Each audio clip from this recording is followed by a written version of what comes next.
Assalamualaikum warahmatullahi wabarakatuh. Perkenalkan, nama saya Rizkawati dengan NIM 240441136 kelas 2I. Di sini saya akan menjelaskan tentang pemanfaatan sistem basis data dalam bidang kedokteran. Yang pertama, latar belakang. Perkembangan teknologi informasi telah mengubah cara kerja berbagai sektor, termasuk bidang kedokteran. Sistem basis data menjadi komponen penting dalam pengelolaan informasi medis, pencatatan rekam medis elektronik, pengelolaan rumah sakit, dan pelayanan kesehatan berbasis data. Rumusan masalah: bagaimana sistem basis data diterapkan dalam bidang kedokteran? Apa manfaat dan tantangan dari penerapannya? Bagaimana sistem ini meningkatkan kualitas layanan medis? Tujuan penulisan: menjelaskan peran basis data dalam bidang kedokteran, menganalisis memanfaat dan tantangan dari sistem ini, memberikan rekomendasi pengembangan sistem basis data medis. Manfaat penulisan: meningkatkan akurasi diagnosa melalui analisis data medis. 2. Mempermudah pengelolaan data pasien secara efisien dan aman. 3. Mendukung riset dan inovasi dalam pengobatan dan deteksi penyakit. 4. Memantau tren kesehatan masyarakat secara real time. 5. Menghemat biaya dan waktu dalam pelayanan kesehatan. 6. Memungkinkan integrasi data antar fasilitas kesehatan. 7. Mendukung penerapan teknologi AI dalam dunia medis. Pengertian kedokteran dalam basis data merujuk pada konsep pengelolaan, penyimpanan, dan pemrosesan data medis atau data yang berkaitan dengan dunia kesehatan dan kedokteran menggunakan sistem basis data. Dalam konteks ini, kedokteran dan basis data saling berkaitan untuk mendukung kegiatan medis seperti diagnosis, perawatan pasien, manajemen rumah sakit, penelitian medis, dan sebagainya. Definisi kedokteran dalam sistem basis data.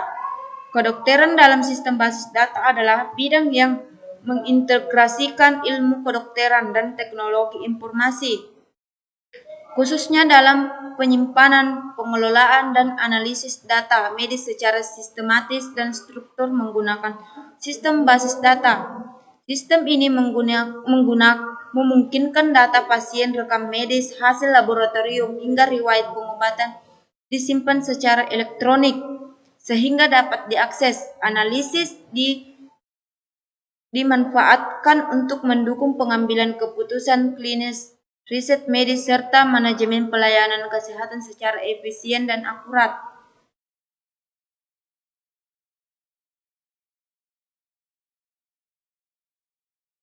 Struktur data pasien: penyimpanan identitas dan data demografis pasien. 2. Rekam medis elektronik EMR, berisi riwayat kesehatan, diagnosa, pengobatan, dan hasil pemeriksaan. 3. Data diagnosa dan pengobatan, meliputi klasifikasi penyakit dan riwayat terapi. 4. Sistem informasi rumah sakit SIRS, modul layanan seperti rawat jalan, farmasi, laboratorium, dan keuangan.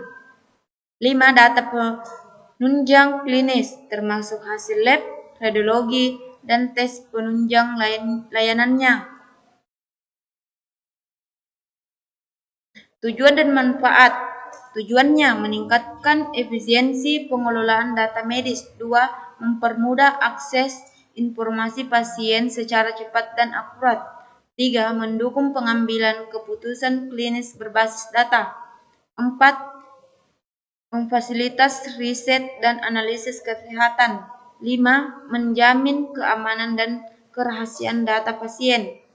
Manfaatnya: mempercepat diagnosis dan pengobatan. 2. Mengurangi kesalahan medis dan administratif. 3. menghemat waktu dan biaya layanan kesehatan. 4. Meningkatkan koordinasi antar bagian dalam rumah sakit. 5. Mendukung pemantauan kesehatan masyarakat secara luas. Kelebihan dan kekurangannya. Kelebihan akses data cepat dan akurat, mempercepat diagnosis dan pengobatan, mengurangi kesalahan medis, mendukung riset dan pengambilan keputusan, meningkatkan efisien layanan. Kekurangan, biaya implementasi tinggi, risiko kecerobohan data, ketergantungan pada teknologi, perlu pelatihan tenaga medis, gangguan sistem bisa menghambat layanan. Kesimpulan, pemanfaatan sistem basis data dalam bidang kedokteran merupakan langkah maju dalam mendigitalisasi layanan kesehatan dan sistem yang tepat. Pelayanan menjadi lebih cepat, akurat, dan efisien. Tantangan yang perlu diatasi melalui kerjasama antar tenaga medis, TI, dan kebijakan lain-lainnya. Itulah yang bisa saya jelaskan. Kurang dan lebihnya mohon dimaafkan. Wabillahi taufiq walhidayah. Wassalamualaikum warahmatullahi wabarakatuh.